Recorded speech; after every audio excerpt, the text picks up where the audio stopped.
See, I'm microphonically not very adept at these things. We thank you for being here today.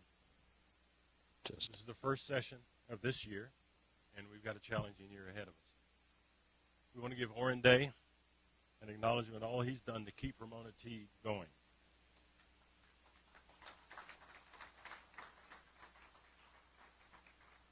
We could not have done what has been accomplished without his contribution. You know, he gives this to us free.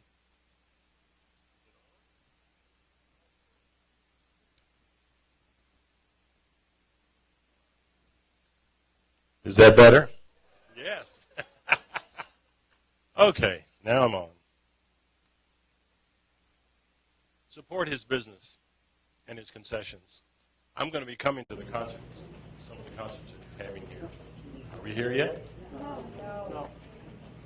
It's not that. Jim, you got to talk into it. Right here? There you go. Okay. This is too much for me. Now Orrin's going to beat up on me after this. That's right. Anyway, if Orrin's business is not supported, Ramona loses. So I encourage you to stay with him, not only here, but throughout the year. We want to encourage you to continue your contributions to T. Your contributions is what keeps us going. We can bring the speakers that we have and put on the programs that we have, and we can be the place, the conduit for getting the information to you about what we need to do and the problems that we're facing. So we've got a collection out in front. I think there's a collection about out there. So whatever you can do, we really appreciate it. Keep that coming for us.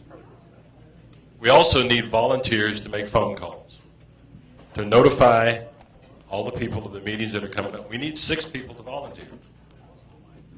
And I'm hoping that you will come, some of you will step forward to help us. We really do need some help in volunteering. I hope some of you will commit to doing that. We ask you to respond to our email alerts. We need to coordinate with other Tea Party groups across the state to call, write, or email elected officials and keep the heat on them, as well as to compliment them when they do something right, as rare as that may be. That's the only way we're going to be able to accomplish this, is to keep the heat on them. We've got our postcard action. There's the plastic envelopes on your on your tables, and it's about AB 53, which by now some of you I'm sure have read, but it is a bill that's being introduced in the state Senate, which will license. You have to apply for a license to buy ammunition. If and when it's approved, you buy the ammunition, then they've got a track on who, what, and where on the ammunition. You can't take the guns, they take the ammunition. So we're going to mail these. We want you to sign them and give them back to us, and we will mail them. This is just one level of the liberal progressives' attack on our Second Amendment. And ultimately, that's the First Amendment and all the rest of it.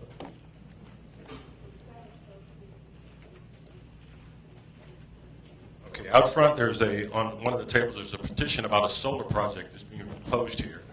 You have the opportunity to go out and read about it and determine if you want to support that project to try to stop the solar projects that's being proposed here in Ramona. So it's out front.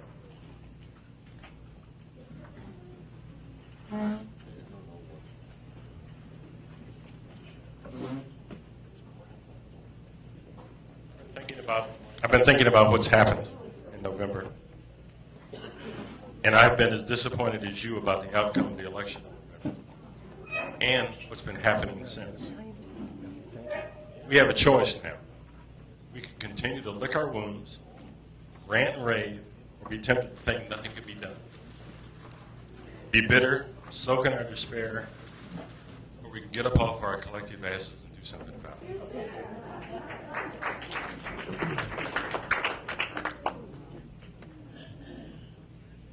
Or as William Wallace, Braveheart, put it, go out and pick a fight. But we'll pick that fight on our terms, not theirs. Okay? That will require us to be as gentle as doves, but as wise as serpents. Tea Party groups all across this nation are mobilizing to do something about what has happened and to get our act together to come up against what is being formulated in every capital, not only in D.C., but in every capital of the state. These people have not given up. They think they've got the battle won.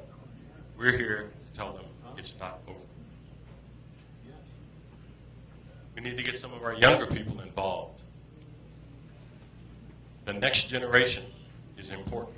I went to a pro-life rally last Saturday down in Balboa Park. I've been involved in pro-life marches for years. I was so encouraged to see the number of young people who were there and participating. There's some of our young people are getting it. We need to keep that spirit going and to continue to educate them on what really this country is about and what we can do to stand up against the onslaught. One of the things we need to do is start to raise up people from our own ranks. We know what we're getting from the establishment. That stinks. We need to raise them up right here in Ramona. People to run for offices. I'm going to be meeting on the 31st with the Santee Tea Party. And they're only about 30 or 40 people. But their focus has been on raising up candidates to run for office. They've elected 3 other people to office.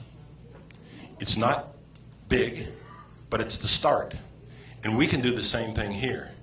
We need to find people, train them, educate them, get them ready to participate. I don't care if it's as the dog catcher, the school board, the water board, whatever it is, all the way up through. Raise them up so that we can begin to raise them up to higher offices.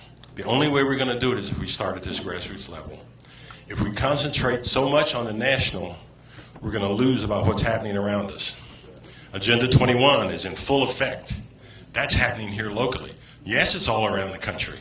But if we aren't here to stand up against those kinds of things, to let our elected officials here in this county, in this city, wherever it may be, if we're not standing up saying, no, wait a minute, we don't like this.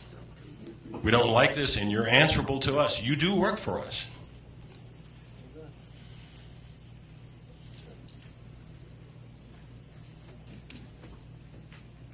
We're going to be working on putting a plan of action together, but we need your input and your participation.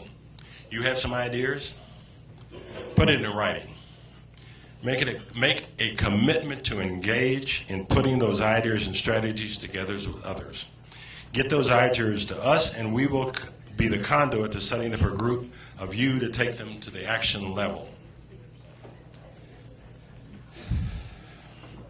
I met with the Patriot Coalition a little over a week ago, and there were other people who were coming in and talking about doing the same thing that Santee's doing.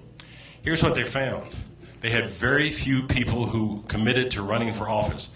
There were 60 or 70 offices that nobody ran for.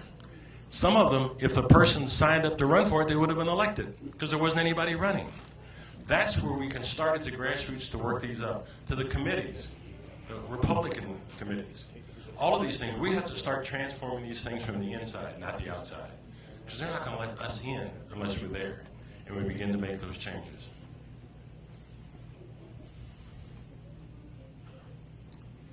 If we don't do it, the next generation won't know anything about it, and it'll be our fault. If not now, when? If not us, who? Think about what I'm talking to you about, and I'm asking you to make a commitment to do something about it. You can, and we'll do everything we can to assist or help you and to work with the other Tea Parties in the area. Okay? That's all I've got to say. Jim?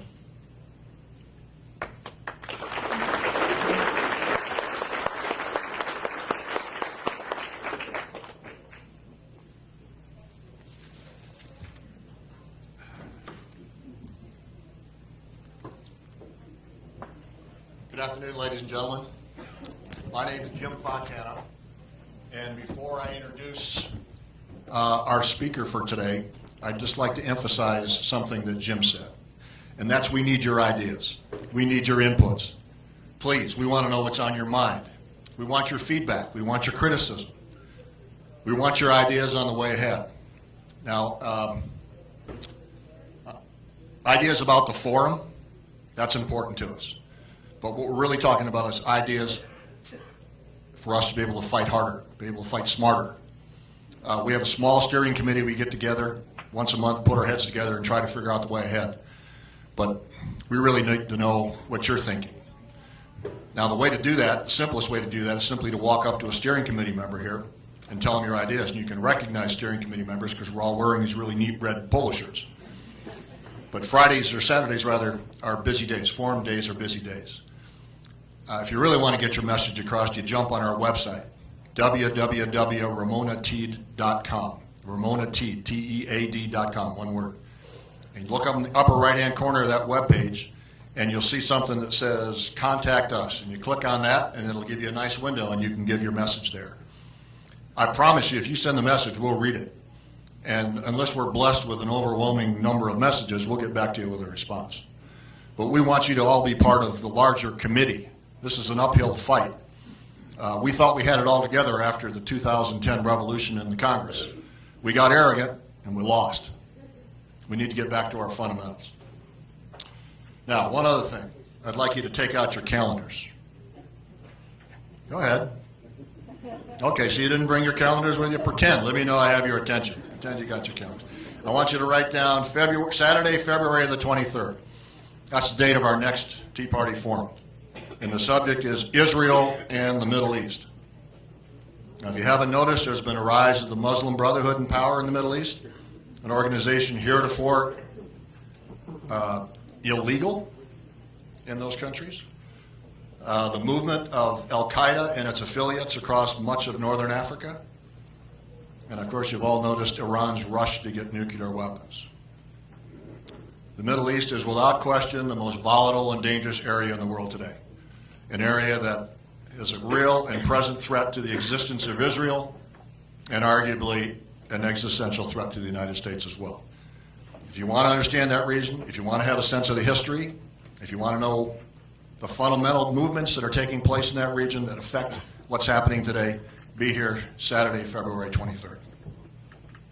Now, with that, turning to today's program, we have with us, indeed we're very fortunate to have with us, the most exciting new conservative voice in America today. A voice that's gone viral across the country, rising to the top of the conservative blogosphere, and a voice that challenges us to get out of our chairs and get back into the fight. And that voice belongs to an aviator and film producer, a director, screenwriter, editor, blogger, author, and YouTube superstar, Mr. Bill Whittle. Now Bill's videos and writings can be found largely on the new media, the internet, on such sites as PJ Media, the National Review Online, and David Horowitz's Front Page Magazine, to name a few. Bill has also been a guest on Fox News, on numerous national radio talk shows, as well as featured speakers at universities, tea parties, and conservative gatherings across the country. Bill will give his view of an alternative universe, one where conservatives are in charge. And after his presentation, he's agreed to do his version of a book signing, only in this case it'll be on DVDs. And I might add, unlike our previous forums, there will be no intermission today. So if you have a sense of a need to refresh at the concession stand or elsewhere, just do it as the need arises. So with that, please welcome the most exciting and influential new conservative voice in the United States today, Mr. Bill Whittle.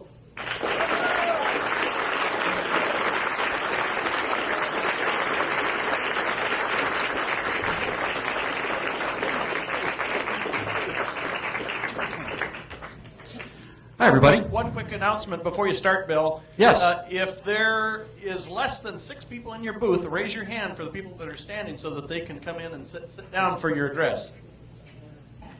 Is this my time? Yeah, raise your hand if you've got less than 6 people in your booth, or if you've got a spare seat that no one's using. Raise your hand. There we go.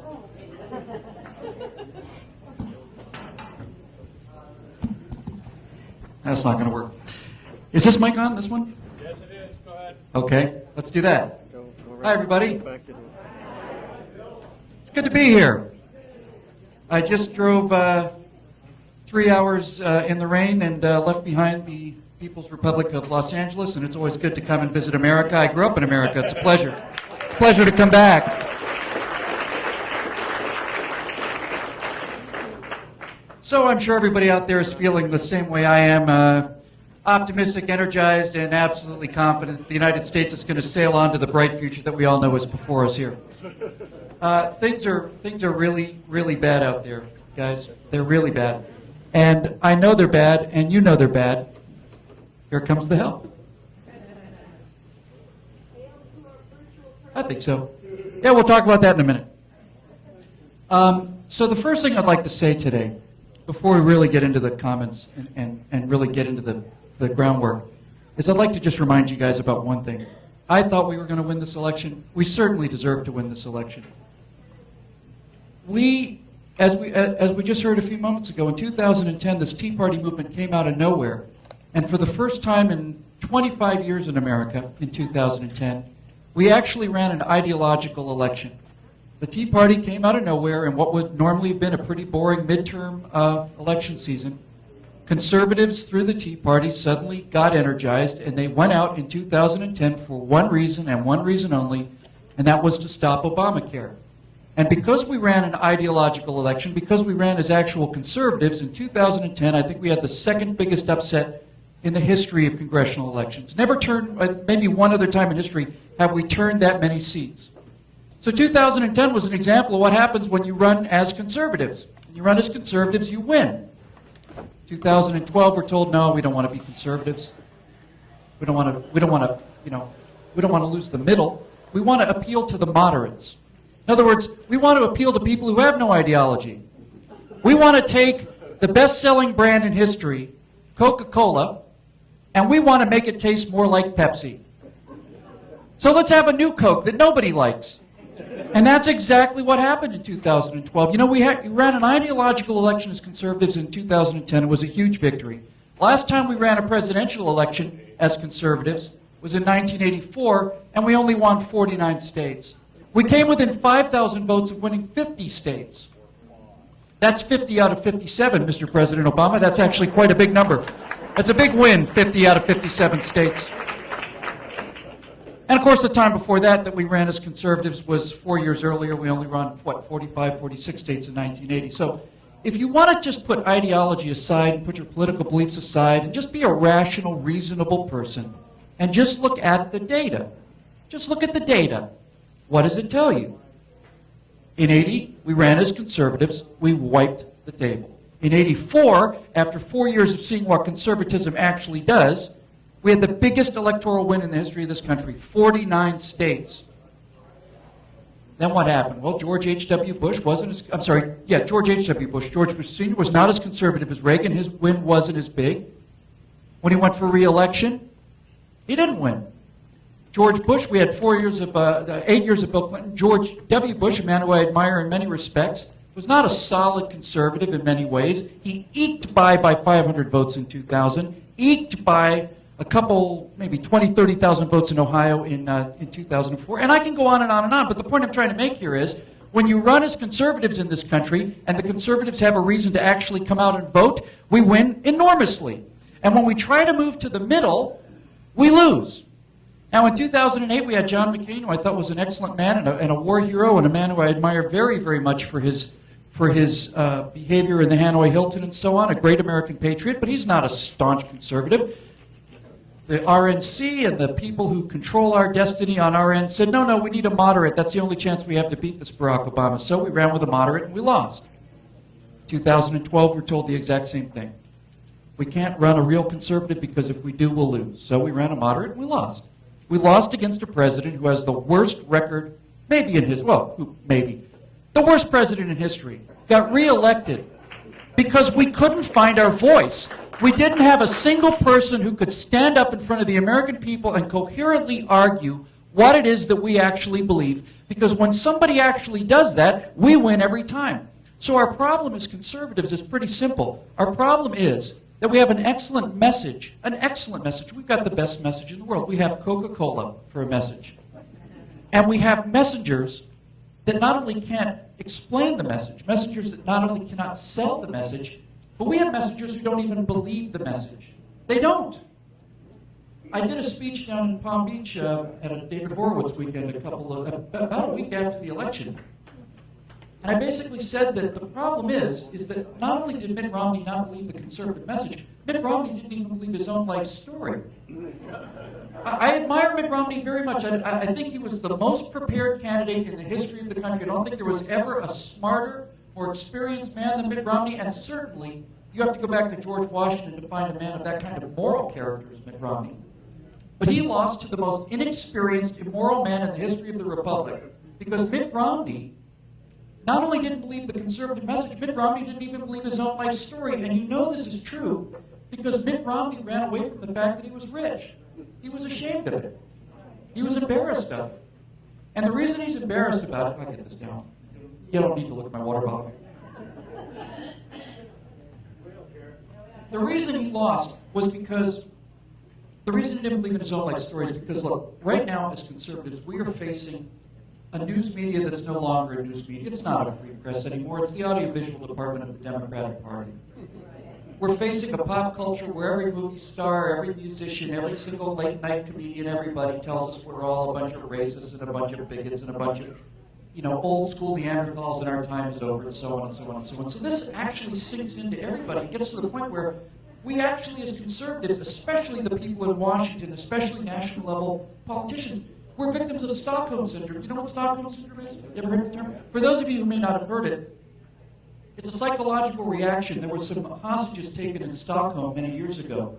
What they found was that when you had a gun to your head and somebody's threatening to kill you, you actually begin to sympathize with the hostage takers. You actually begin to empathize with them. It's a natural reaction because you don't want to get shot. So you start saying, no, these guys making a great case. And it's not an act that people start to actually believe it. And people who've been held hostage for 10 or 15 days or weeks or months start to fall in love with the people that have a gun to their head because they don't want to be shot. It's a pretty reasonable thing. And if you think